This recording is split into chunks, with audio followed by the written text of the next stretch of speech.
प्रधानमंत्री नरेंद्र मोदी सिंधुदुर्ग इथं आयोजित नौदल 2023च्या मुख्य कार्यक्रमाला उपस्थित होते. सिंधुदुर्ग येथील तारकर्ली समुद्रकिनारी भारतीय नौदलाची जहाजं, पाणबुड्या, विमानं आणि विशेष दलांची थरारक प्रात्यक्षिकं यांचे त्यांनी निरीक्षण केले. यावेळी उपस्थितांना संबोधित करताना प्रधानमंत्री म्हणाले की मालवण तारकर्ली किनारपट्टीवरील सिंधुदुर्ग हा भव्य किल्ला वीर छत्रपती शिवाजी महाराजांचे वैभव आणि राजकोट किल्ल्यावरील त्यांच्या नेत्रदीपक पुतळ्याचं लोकार्पण आणि भारतीय नौदलाचा जयघोष आणि 4 डिसेंबर या ऐतिहासिक दिवसामुळे भारतातील प्रत्येक नागरिकाचं मन उत्कटता आणि उत्साहानं भारावून गेलं आहे.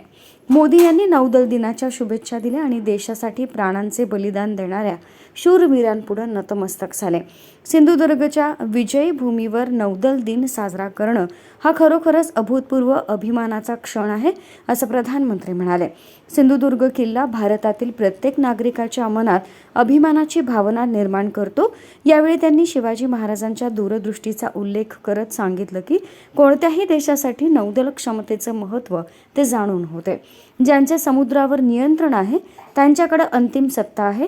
या शिवाजी महाराजांच्या घोषणेचा पुनरुच्चार करत प्रधानमंत्री म्हणाले की त्यांनी शक्तिशाली नौदलाची उभारणी केली. कान्होजी आंग्रे, मायाजी नाईक भाटकर, हिरोजी इंदुलकर या योद्ध्यांपुढे नतमस्तक होत ते आजही प्रेरणास्थान असल्याचं त्यांनी नमूद केलं. छत्रपती शिवाजी महाराजांच्या आदर्शानं प्रेरित होऊन आजचा भारत गुलामगिरीची मानसिकता जुगारून पुढे मार्गक्रमण करत आहे, असं प्रधानमंत्री म्हणाले. नौदल अधिकाऱ्यांच्या गणवेशातील मानचिन्ह आता छत्रपती शिवाजी महाराजांचा वारसा आणि ठेवा अधोरेखित करतील, कारण हे नवीन मानचिन्ह नौदलाच्या प्रतीक चिन्हाशी सामर्थ्य साधते. याबद्दल त्यांनी आनंद व्यक्त केला. त्यांनी गेल्या वर्षी नौदलाच्या ध्वजाचं अनावरण केल्याची आठवण सांगितली. आपल्या वारशाचा अभिमान बाळगत प्रधानमंत्री यांनी घोषणा केली की नौदल आता भारतीय परंपरेनुसार आपल्या पदांचे म्हणजेच रँकचे नामकरण करणार आहे. सशस्त्र दलांमध्ये नारी शक्ती मजबूत करण्यावरही त्यांनी भर दिला. नौदलाच्या जहाजात भारताच्या पहिल्या महिला कमांडिंग ऑफिसरच्या नियुक्तीबद्दल मोदी यांनी भारतीय नौदलाचं अभिनंदन केलं. 140 कोटी भारतीयांचा विश्वास ही सर्वात मोठी शक्ती आहे, कारण भारत मोठे उद्दिष्ट निश्चित करत आहे आणि पूर्ण दृढनिश्चयानं ती साध्य करण्यासाठी झटत आहे, असं प्रधानमंत्री म्हणाले. विविध राज्यातील लोक राष्ट्रप्रथम या भावनेनं प्रेरित होत असल्यामुळं संकल्प भावना आणि आकांक्षा यांच्या एकत्रित सकारात्मक परिणामांची झलक दिसून येत आहे, असं प्रधानमंत्री म्हणाले. आज देशानं इतिहासातून प्रेरणा घेतली आहे आणि उज्ज्वल भविष्यासाठी मार्गदर्शक आराखडा तयार केला जात आहे. नकारात्मकतेच्या राजकारणावर मात करून प्रत्येक क्षेत्रात पुढे जाण्याचा संकल्प जनतेकडे केला आहे. हा संकल्प आपल्या विकसित भारताकडे घेऊन जाईल, असं ते म्हणाले. भारताच्या व्यापक इतिहासाबद्दल व्यक्त होताना प्रधानमंत्री म्हणाले की हा इतिहास केवळ गुलामगिरी, पराभव आणि निराशेबद्दलचा नसून त्यामध्ये भारताचे विजय, धैर्य, ज्ञान, विज्ञान, कला आणि सृजनशीलता, कौशल्य आणि भारताच्या सागरी क्षमतांच्या गौरवशाली अध्यायांचाही समावेश आहे.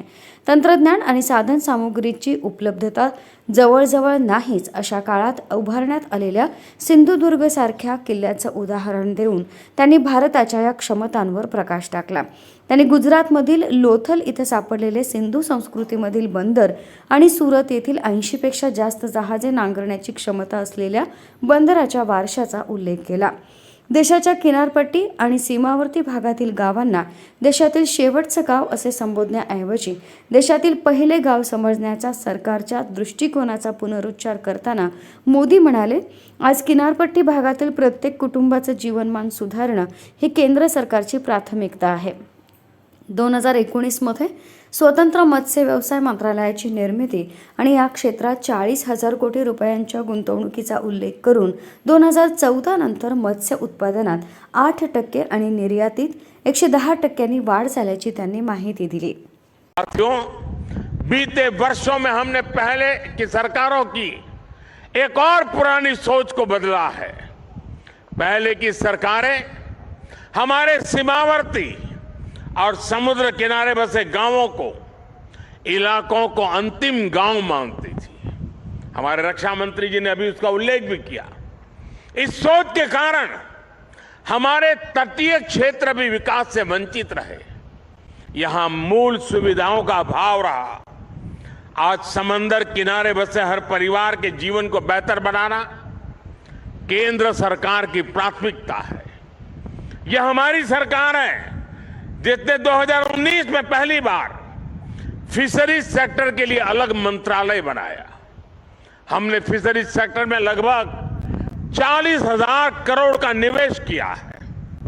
इस वजह से 2014 के बाद से भारत में मछली उत्पादन 80% से ज्यादा बढ़ा है।